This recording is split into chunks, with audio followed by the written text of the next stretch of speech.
तपास पारदर्शक करायचा असेल तर एकही मुंडे सत्तेत असता कामा नये. बीड हत्या प्रकरणावर बोलताना संजय राऊतांनी हे वक्तव्य केलेलं आहे. तर राऊतांनी सकाळचा भोंगा बंद केला पाहिजे असं रुपाली चाकणकर यांनी म्हटलंय.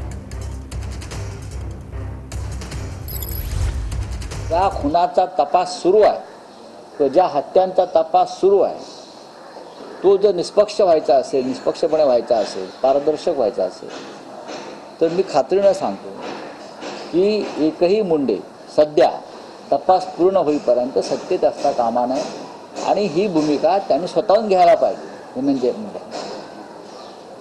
तर लोक त्यांच्यावर भविष्यात विश्वास ठेवतील. संजय राऊत सुद्धा म्हणतात की या संपूर्ण घटनेचा जोपर्यंत चौकशी होत नाही तोपर्यंत धनंजय मुंडेंनी मंत्रिमंडळात राहू नये.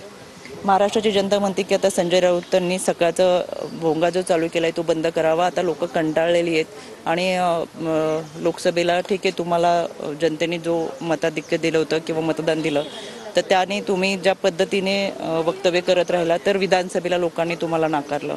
इतक्या पद्धतीने नाकारलं की तुम्ही विरोधी पक्षनेता सुद्धा देऊ शकला नाही. तितकं दुर्दैव आहे.